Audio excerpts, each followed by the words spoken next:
Hi everyone and welcome to Pal to Tech. Today is Fast Friday, which means we're going to cover a topic fast. Today we're going to be talking about auto exposure lock and auto focus lock.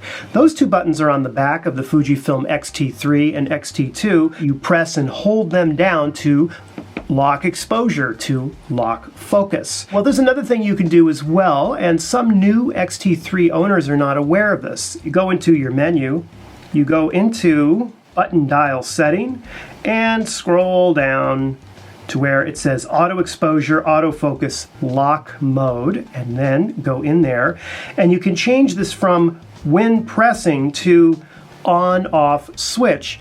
So now when you press the button, you can simply press autofocus lock and boom, and then let go of that button and it will lock focus. Same thing with exposure, the exposure button. It acts like a switch and not a button that you have to hold down and press.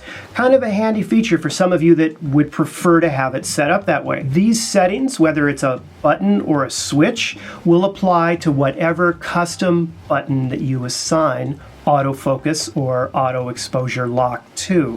While we're talking about auto exposure, I want to mention one more thing. When you purchase an XT3, the default setting is that when you half press the shutter button, it will lock the exposure. And in some situations, that may not be what you want. So if you go into the little wrench area and choose button dial setting, you can scroll down to page 2, shutter auto exposure, and then here you have a choice either in single or continuous mode to switch that on or off. So for example, on this one, if I'm doing single shot, I want to lock my exposure. A lot of times I will kind of half press the button and then turn the camera to frame the shot while I'm holding the button halfway down. That works really well for me.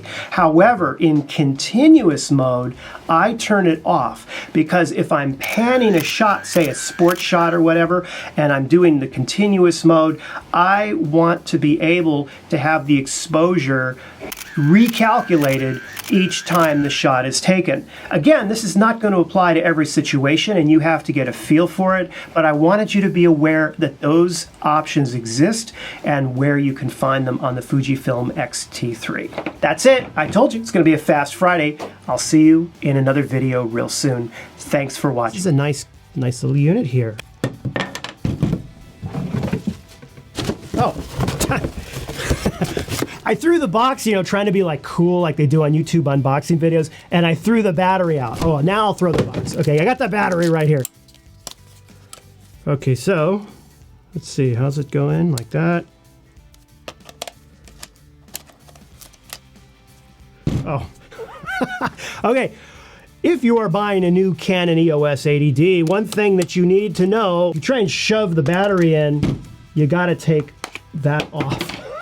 Okay, I was so excited. It was Canon. I didn't know. I'm a Fuji guy. You got to take that cover off the battery. Then you put the battery in like that. I was wondering what was going on. Turn it on here.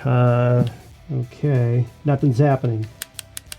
Now, when you buy a Fujifilm XT3, it's already charged. Now, it's not all fully charged, but you can like plug it in and turn the camera on and you're like, yay! Can't do that with this Canon, okay? She's a different beast altogether. You can't do that.